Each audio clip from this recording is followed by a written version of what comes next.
Hello,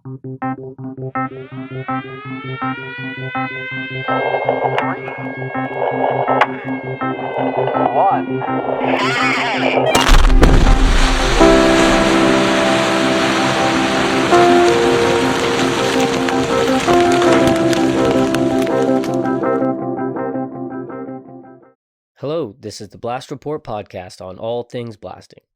My name is Evan Thibaud with New Wave Consulting, and I want to thank all the drill and blast teams along with those supporting them who are out there on the pattern. The production team at Blast Think and I would like to welcome you to today's episode of the Blast Report podcast. You may be the best blaster on site or know more about your rock than anyone else, but take a trip down the road and see how other blasters apply their knowledge in different rock can be a humbling trip, right? Well, this is a part 2 episode of our interview with Paul Sterk as we discuss different blast practices and how different variables such as stemming and sub-drilling can vary greatly depending on where you're at. Thank you for listening. Is there a catalog in like the MSHA reports of all these things in the past? Got to be some sort of historic database of. Yeah, there probably is. MSHA probably has that somewhere. You know where that would be? I'm not sure. It should be on database. You'd think it'd be on their website, but it could be recorded in books. And I mean, because the MSHA book is what? That's 30 CFR. So that's the CFR. Let's see. Yeah. So, like the MSHA book is like this big, and the policy book they have, which has been variances and policies and how they interpret that book, is about that thick, that big. It's the big gray book. It's amazing how they interpret things.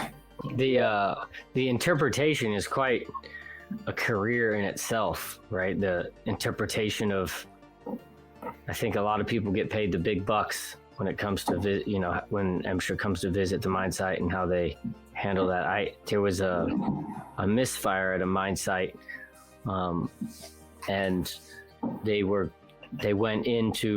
there was a misfire there. They saw the misfire, but they needed to scale the room from the heading round before they could get access to it to wash it out or to do anything with it.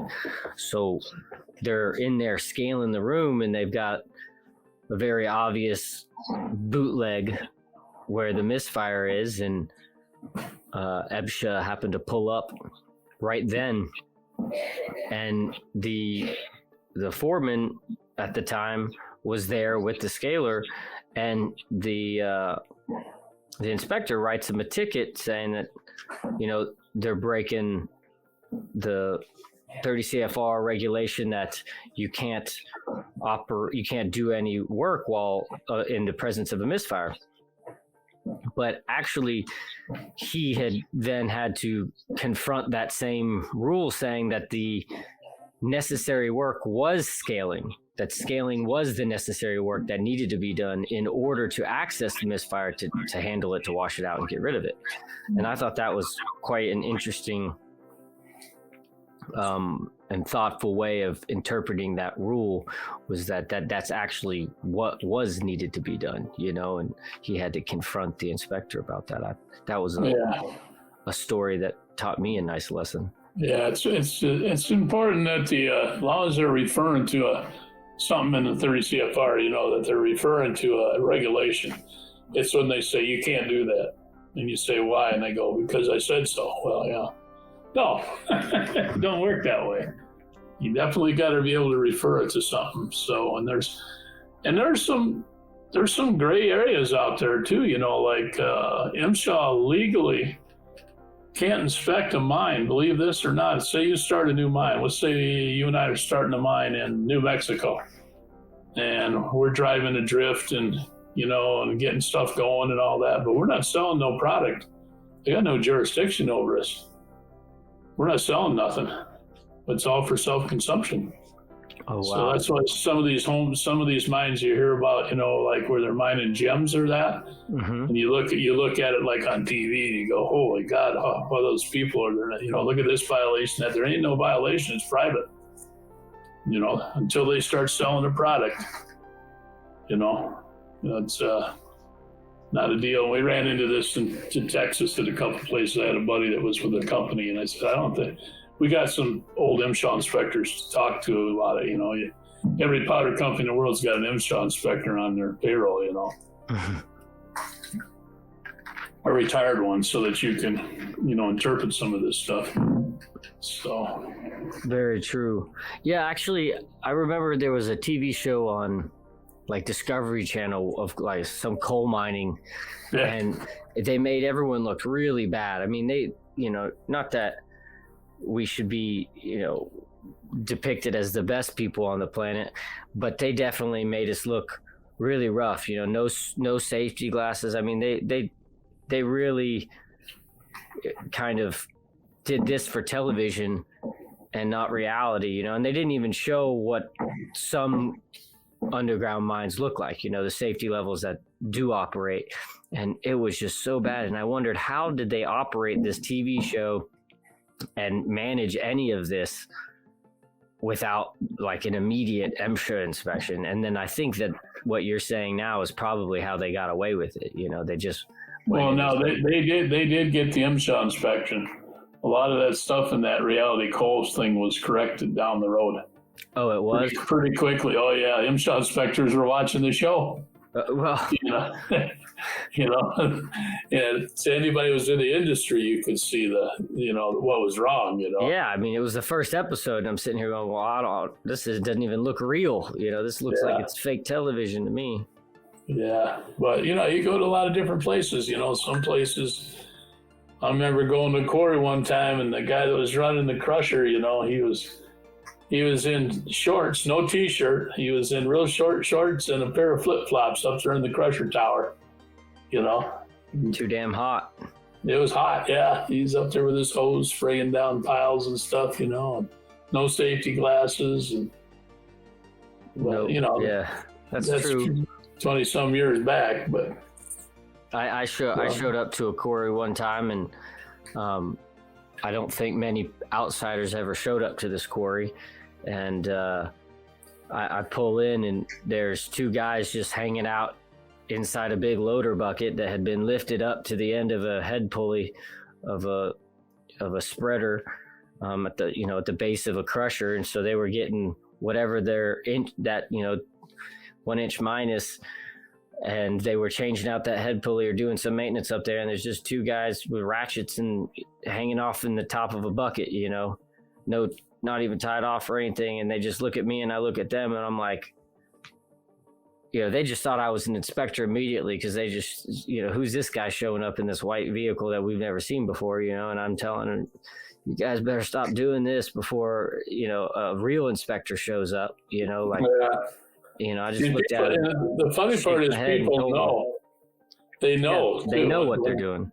Or know what they're doing wrong. And so I even saw that when I was in China.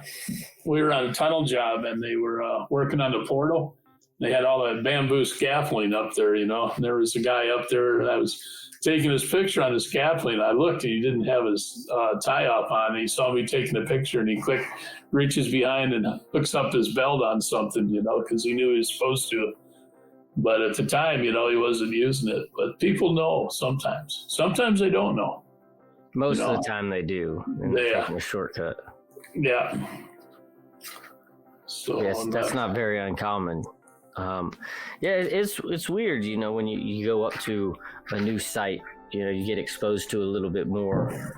But that's why it's nice to travel and visit different environments, different work environments, and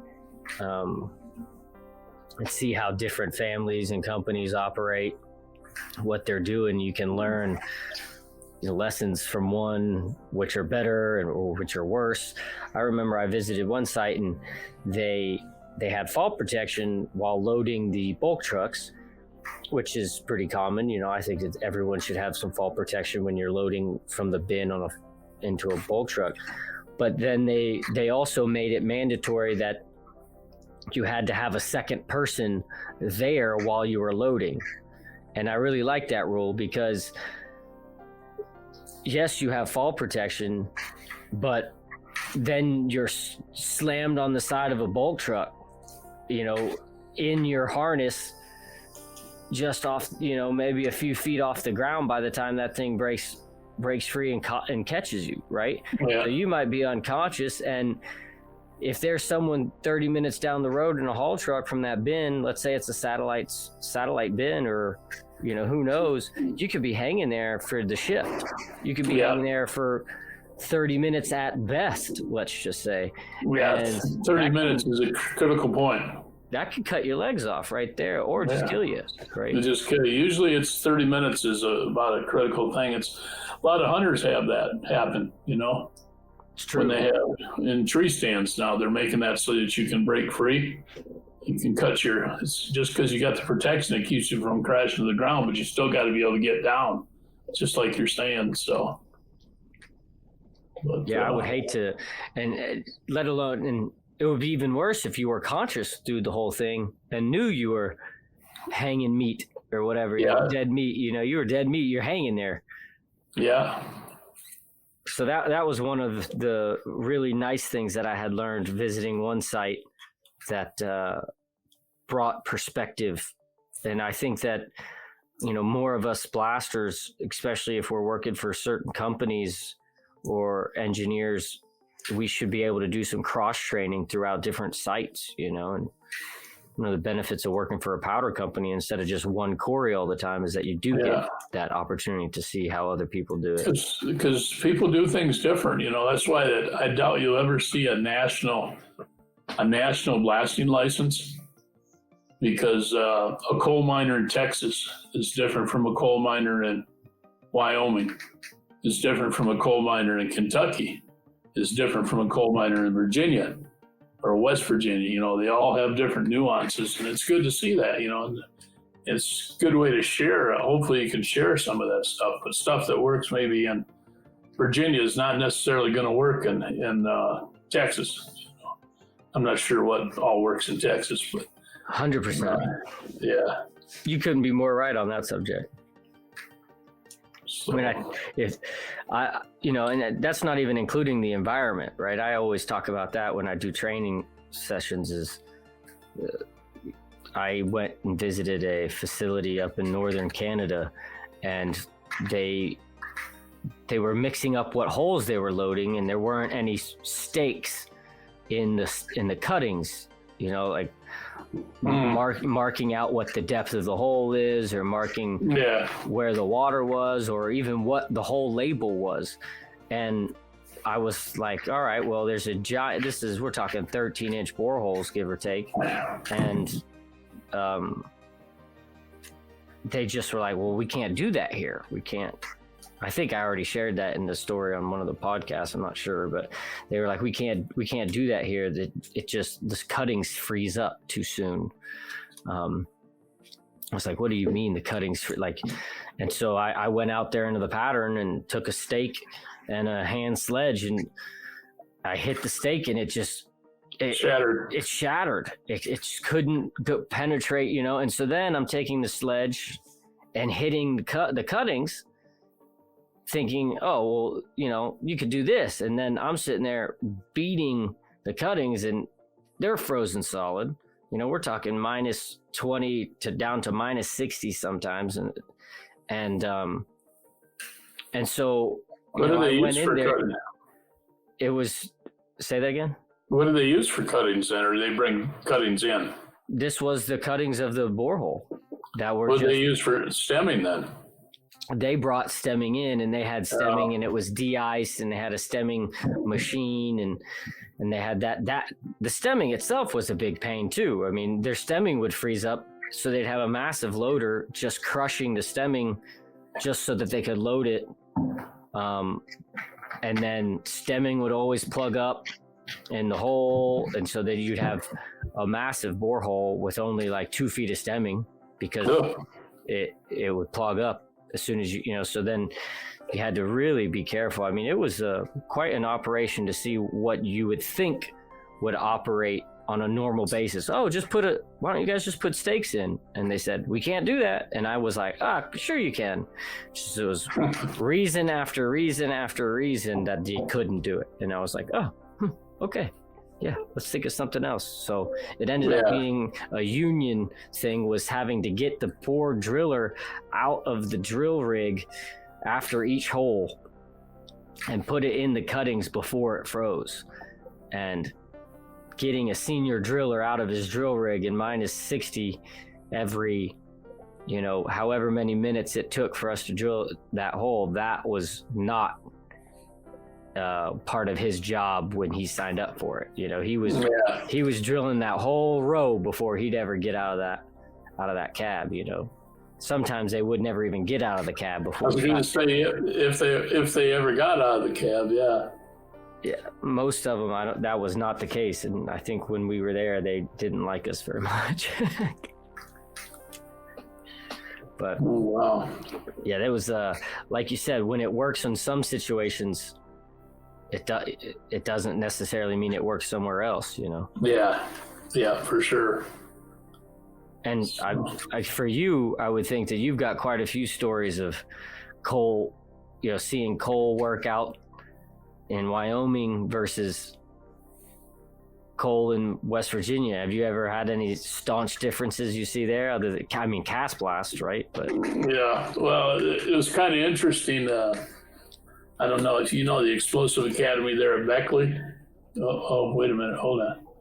At Beckley, they have that explosive seminar. They haven't had it years now because of COVID, and they just can't see them back on a roll. But for years, we used to go out there. It was for a week in January. Have you ever heard of that? Yeah, the MSHA Academy. Yeah. Anyway, Brian was a part of that, right? Brian. Mike Burrell was a big organizer for the industry side of it. Okay. Yeah, and they had a number of different people from MSHA that did it, from the academy there.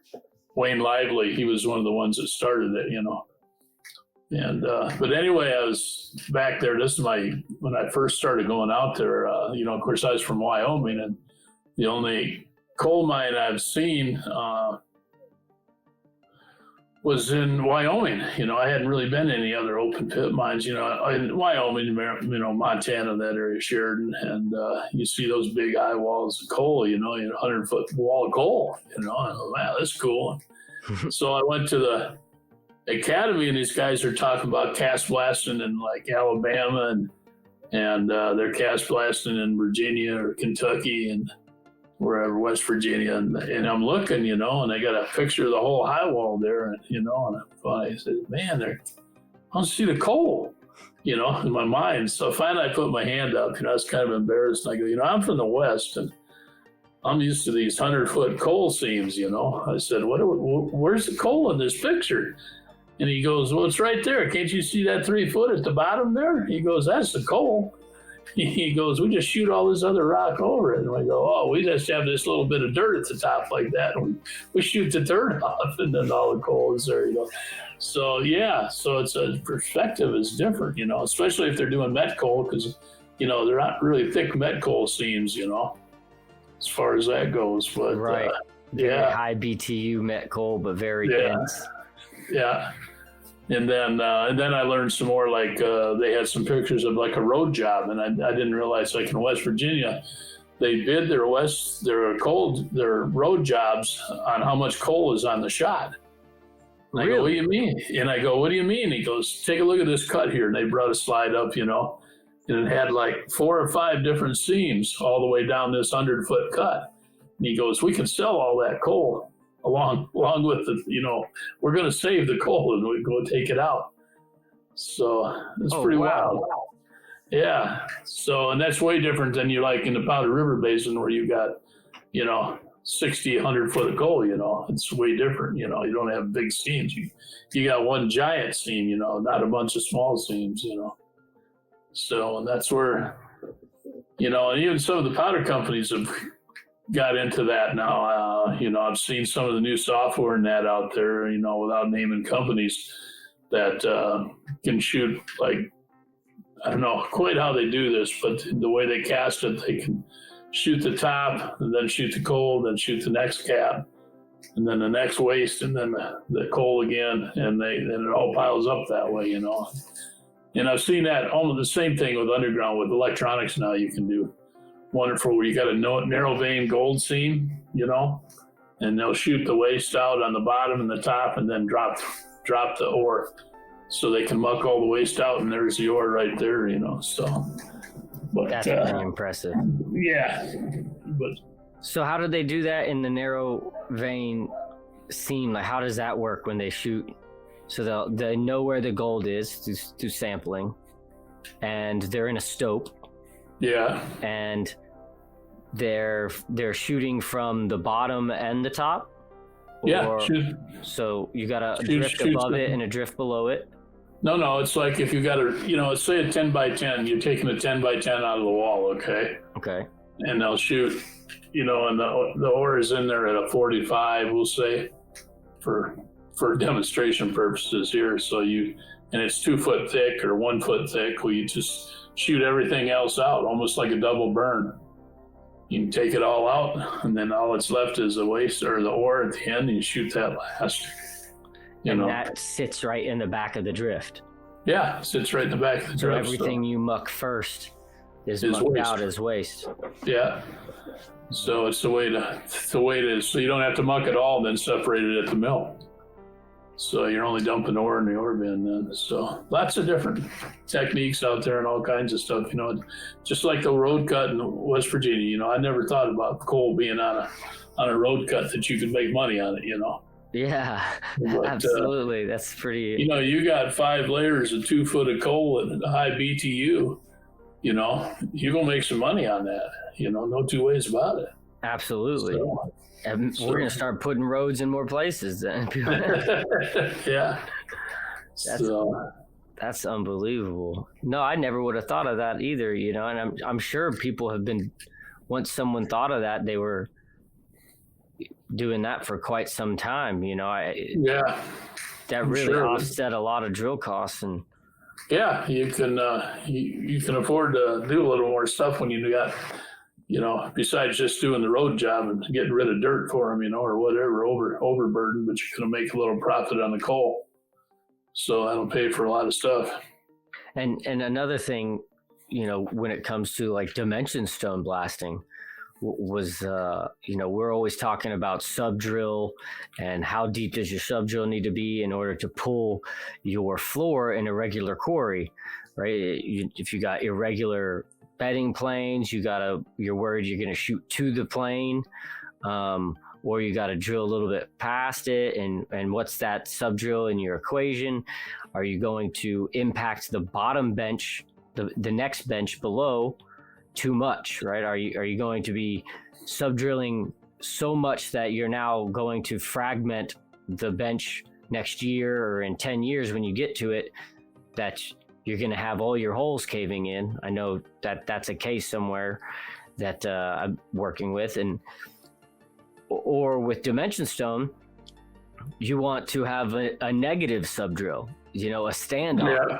Just so that you make sure that you do not touch or even remotely fragment the rock that's going to go onto some Capitol building, in the center of your state or to Washington, D.C. I thought that was very interesting to see that application. Yeah. It's just like casting out east for coal. Like we're back to that 2 foot seam again. You don't want to chill that coal. They'll drill down within so far, like a foot or something, 2 foot, but you never want to hit coal. You never want to see black coming back up, because then when you shoot, you're going to shatter the coal, and you only got 2 feet, you're going to lose it. So same thing. So yeah, sub-drill's an interesting subject too. Some people believe a lot in it, some don't. And a lot of it goes back to geology again. You were talking about if you got a rolling geology of that, or if you're in a real hard granite, some places in this country use a huge sub-drill. But they precondition the bench so that it's, they precondition the bench so that it's, the next time they go around the drill, they can drill in it. Because some of that granite is so hard, it's really, really slow drilling, very slow. So they get a good start when it's free fragment or free fractured. So, and because there was a case where somebody had come in and the consultant, they thought they were drilling way too much sub-drill and got rid of all the sub-drill for them, okay? And it worked great all the way around the quarry till they come back, all the way around the pit till they come back to the next round, where they had to start the next one, and their drilling just dropped off like a brick because it wasn't preconditioned. Interesting. So they wanted the preconditioning of the second bench. And that goes back to knowing your geology again. You got to know your geology and know it well. And experience, and you know, not being the first engineer there in 5 years, or the guy who wants to come in and say, I'll do your downstream effects and come in and leave. That just shows that having someone on site and retaining a good employee long enough to be like, nope, that's not going to work here. Just like you're saying with the podcast, to pass knowledge on, to be able to pass it on to the people that are there, because sometimes they go, well, we've always done it that way. Well, there's a reason sometimes they've always done it that way. Might not be wrong, So. Absolutely.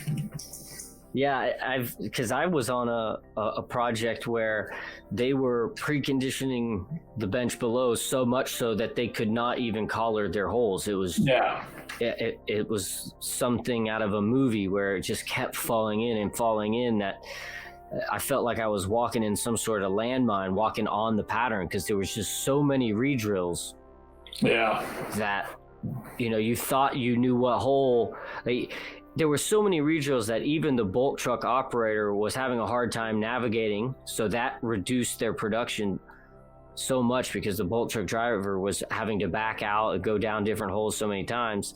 And then you think you would measure the hole and you think you'd be about to load a hole and it would break through to the one that was re-drilled, or so it was just, one time they loaded the wrong hole by accident. They loaded the original hole instead of the re-drill because the re-drill had filled up with snow and they didn't see it. Luckily people will walk into it. One time I luckily, it was only my shin hurt, but lots of people have walked into re-drills full foot. Luckily I've never done it really bad, but you just, if you're on a job where you got big holes like that, no, this is off the record. Don't put this in the thing, but well, don't say it then, because I'm recording it. Oh, no, I was just gonna, when we get off of this call, I'll tell you. All right. But yeah, it's there's too much situations of a big hole and someone flopping into it and just laying right on their shins, and that shit hurt. But I'm sure some people blow their knee out and they're done for their career if they,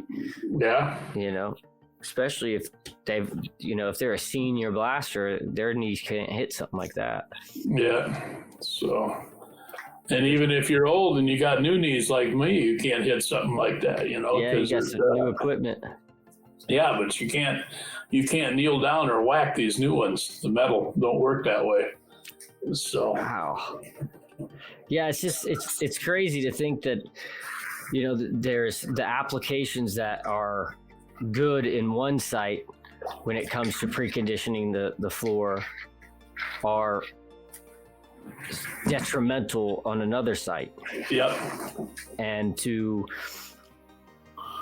if you were to just go through one training seminar that you saw that you get online, or you were to just get your general training and not know through experience or like a story like this on the podcast, you would think preconditioning is negative everywhere you go.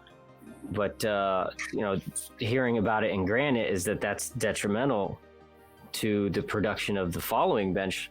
That's something that I just learned. Depending on how hard the granite is, and there's some super hard granite in this country. Yeah, there's a place they make it two boreholes before they replace their bit. Yeah, that's pretty impressive, or stressful, I guess, if depending on how you look at it. It's hard. That's pretty hard. But what's another situation where you think of? I thought it was, if people who were shooting down in Florida, it's outside of Miami there, and that kind of rock, that limestone that's pretty much underwater, where all the pretty much all the drag lines are going there to retire nowadays, right? And their blasting operation, a lot of their stemming is just done with the water. Yeah. And that's quite unique, to think that that's doing enough work that they don't have to put stemming material on it at all. Yeah, well, I mean, it's still an explosive and it's going to go off, and I'm not real familiar with Florida, but I know they have a water table at about 2 feet. So it's right there. It's right there. So, and some of them line their holes, with those cardboard tube liners. It actually puts the liner in as they go down. Mm-hmm. It's a drill, with an Onyx drill. And, but yeah, so, water ain't all bad for stemming, No, that's true. But when some places are begging for good crushed stone that is, a certain diameter that's needed, not river stone, and then other places can just get away with having water. It's really cool to see that application, and when you hear these stories at one of these conferences or at training, it really makes you think about the rules of thumb and then matching them to your own site. Yeah, well, that goes back to, so many people do use just plain old drill cuttings, dirt, and ain't much different water if they're really fine, you know what I mean? There's if they're really, really fine drill cuttings, I mean, what do you got? That's all you got. And they're going to shoot up. There's no two ways about it, just like the water shoots up in Florida. Yeah. Yeah, one of my first internships, I was kind of I think I'd say used as a little bit of a guinea pig. They had been trying to convince the mine to buy stemming and actually have good crushed stone for stemming instead of cuttings. They were worried about dilution and the cost of the stemming and things like that, and which is valuable. But I was just an intern and looking at it from strictly a blasting standpoint only, in the effectiveness of retaining that energy. And they figured the cost of the explosives and the loss of energy was worth it, instead of diluting or paying for good crushed stone. But I did my little summer presentation on stemming effectiveness and things like that, and so I just sat in a meeting with a bunch of the big shots from the mine, telling them that stemming is the best thing ever, when I didn't know that they had been trying to get stemming for like the last few years. And they're just like, oh great, another intern, giving us this presentation. Like, it's like shooting beating a dead horse or something like that. They told me after the fact, and I was like, oh, thanks guys. I would appreciate it if half of the mine managers in that room didn't hate me during that entire presentation. But yeah, well, it's stemming's a big deal. It's hard to convince people to get good crushed stone. I know we use drill cuttings a lot. We used sand a lot when I was at at Homestake, it was real fine drill cuttings, but we actually had 80-pound bags of sand, and a lot of that came from, I can't say where that came from, but anyway, we finally got them to let us use crushed stone, so that's a good thing. And and if you got to use those plugs, there's, at least if you're using drill cuttings, there's alternatives using plugs, some sort of plugs, Oh, absolutely. Rubber plugs or spider plugs or plastic plugs or something to hold it down, Or the clay dummies. Yeah, clay dummies for underground and heading. So, but it's something to hold it down for just that little extra bit, to give you that little extra, contain the energy a little bit longer, anyway. Oh, look at that. Full circle, Paul. You're not retired anymore. You did a little sales pitch for StemWalk right there. There you go. That's why they pay you the big bucks. There we go. That's right. All right, we'll end right there on that right there. I guess we got a sponsor for this week's episode too. Thank you, Tom. Well, that's what I was going to tell you too. That's one thing that I'm learning a lot of new stuff, from different customers and that. like, and this would help apply to you. Like, there's a customer we got out in Utah, you know, and they buy like fucking 12-inch bags. They got 9-inch holes or something, and they buy these 12-inch bags for them, and they stuff them after they drill the hole. They stuff it in the hole and and gas the hole. And the reason they do that is, you know, it might be a week or two before they blast. They don't want it to rain. They don't want the cuttings to blow in or anything. So he goes, you know, I spent $1,000 a hole drilling this shit, you know, so what's the difference putting a gas bag in here now? Then they get ready to load, pop the gas bag, take it out, go ahead and load. But they preserve that hole. Mm-hmm. And that's a good idea where you got big holes as a safety thing if you could sell it, you know, on a place for keep people from tripping or fill it. Like you said, it fills up with snow. Put a gas bag in the top, right at the top, and we just pop it and pull it out, you know. Yeah, that's a good point. Yeah, where I was at, I think at one point when we arrived there, they had 15-inch boreholes, and you know, I'm a small guy. Yeah, I wouldn't do too hot going to a 15-inch borehole, you know, and there had so much of the collar had cratered in that it wasn't just a 15-inch borehole anymore. It was actually a big hole, you know. Yeah.